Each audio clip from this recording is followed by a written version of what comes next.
Dear students अस्सलाम वालेकुम। आज का जो क्वेश्चन मैंने लिया है वो इस तरह है, check whether 4 can end with digit 0 और not where n is any natural number. और इस क्वेश्चन की इम्पोर्टेंस इतनी है कि मुझे लग रहा है इस साल मैंने अपने गेस्ट पेपर में ये छोड़ा है, डाला इस गेस्ट पेपर के अंदर कि इस साल आपको ये बोर्ड एग्जाम में डेफिनेटली देखने को मिलेगा इस प्रकार का क्वेश्चन है। बने रहे मेरे साथ, देखिए इस क्वेश्चन को कैसे हम सॉल्व करेंगे इजी तरीके से। ये 10th के पहली चैप्टर रियल नंबर से है और एग्जाम्पल नंबर 5 है, आप वहाँ अपनी बुक में देख सकते हो। तो ये एग्जाम्पल नंबर 5 क्वेश्चन नंबर 5 के साथ भी मैच होती है। और क्वेश्चन नंबर 5 वहाँ पर check whether 6 raised power n can end with digit 0 और not where n is any natural number. जब आपको ये समझ आएगा वो आप क्वेश्चन नंबर 5 इजीली कर सकते हो। अगर मेरी आपसे ये रिक्वेस्ट है, जब तक ना आप एग्जाम्पल पढ़ोगे तब तक आपको 10th में 100 में से 100 मार्क्स नहीं देखने को मिलेंगे। तो 100 में से 100 लाने के लिए आपको बराबर एग्जाम्पल भी अच्छी तरह से पढ़नी है, थॉरम भी पढ़नी है और हर एक ऑब्जेक्टिव को, हर एक पॉइंट को बारीकी से लेना है। तो पहले हम देखिए इस क्वेश्चन को कैसे हम 4n को सॉल्व करेंगे कि ये क्या एंड होता है डिजिट 0 से या नहीं, मगर n belongs to natural number. 11th में हम इसको बोलते हैं बिलोंग्स टू, यानी n का ताल्लुक है नेचुरल नंबर से। इजी तरीके से मैं आपको दिखा देता हूँ, आपको ये बिल्कुल अंडरस्टैंड होगा easily. Taking 4n wire n is natural number. जब n नेचुरल नंबर है तो n नेचुरल नंबर्स जो हम काउंटिंग करते हैं नेचुरल नंबर्स का, वो 1 से हम लेते हैं 1 2 3 ऑनवर्ड्स। तो पहला वैल्यू n का हम लेंगे 1। Taking n equals to 1 we get 4 raised power n equals to 4 raised power 1, that will be equal to 4। जब n लेंगे 2 we get 4 raised power n equals to 4 raised power 2, this will be equal to 16। और इसी तरह जब हम लेंगे n equals to 3 we get 4 raised power n equals to 4 raised power 3, that will be equal to, जब 4 को 3 बार multiply करेंगे तो ये 64 आ जाएगा। तो अल्टरनेटिवली हम हर स्टेप पर ये पाएंगे या तो ये एंड हो रहा होगा 4 से या 6 से। जैसे अगर हम n को आगे खींचेंगे n equals to 4 we get 4 raised power n equals to 4 raised power 4, this will be equal to 256, क्योंकि 4 को 4 बार मल्टीप्लाई करेंगे तो ये 4 raised power 4, जब हम सॉल्व को सिंप्लीफाई करेंगे तो डेफिनेटली ये 256 के बराबर आएगा। तो हमें ये मालूम पड़ता है यहाँ क्लियरली कि ये तो यहाँ एंड हो रहा है 4 से या 6 से। तो हम कहेंगे clearly 4 raised power n ends with digit 4 और हम कहेंगे 6। मगर हम ये बात भी जानते हैं जिसके एंड पर 4 हो या 6 हो तो इसको डेफिनेटली 2 से डिवाइड होता है। तो 4 raised power which implies that 2 is prime factor of 4 raised power n. Why?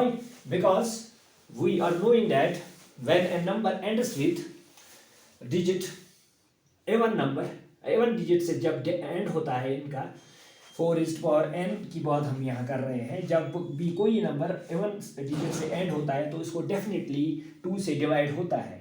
मगर हमें क्वेश्चन ये कह रहा है कि आप देखिए इसको एंड होता है डिजिट 0 से। जब एंड डिजिट 0 की हम बात करेंगे तो डिजिट 0 की बात करने से हमें ये मालूम पड़ता है कि जो भी नंबर एंड होता है डिजिट 0 से उसको डेफिनेटली 2 और 5 एज प्राइम फैक्टर होता है। तो यहाँ पर हमने सिर्फ पाया 2 इसका प्राइम फैक्टर। तो मगर जो भी नंबर डिजिट 0 से एंड होगा तो उसको डेफिनेटली 2 भी प्राइम फैक्टर होता है और 5 भी प्राइम फैक्टर होता है। जैसे मैं आपको एग्जांपल के लिए 10 की बात करूंगा या 20 की बात करूंगा या 30 या कोई भी नंबर जो एंड हो रहा हो 0 से, तो हम डेफिनेटली पाएंगे 10 का फैक्टर भी 2 है और 5 भी, और 20 का भी फैक्टर 2 भी है और 5 भी। तो हम इससे ये मालूम पड़ता है जो भी नंबर एंड होता है डिजिट 0 से, तो इसके दो फैक्टर्स होते हैं जो प्राइम होते हैं, वो 2 और 5 होता है। लिहाजा यहाँ हमने सिर्फ 2 ही पाया, तो हम कहेंगे if a number ends with digit 0, or if a number ends with digit 0 having 2 and 5 as prime factors, तो हमें ये क्लियरली साबित हुआ कि 4n cannot end with digit 0 because it has only prime factor 2, not having factor prime factor, that is 5. So we can say, so 4n cannot ends with digit 0. तो आप ये definitely, क्योंकि मैंने इसको क्लियरली ये एक्सपेंड करके किया कि ताकि किसी बच्चे को कहीं जगह पर कोई कंफ्यूजन न रहे, वरना हम इसको इस तरीके से भी कर सकते हैं। मैं इजीली कर सकता हूँ इसको ऐसे 4n इक्वल्स टू 2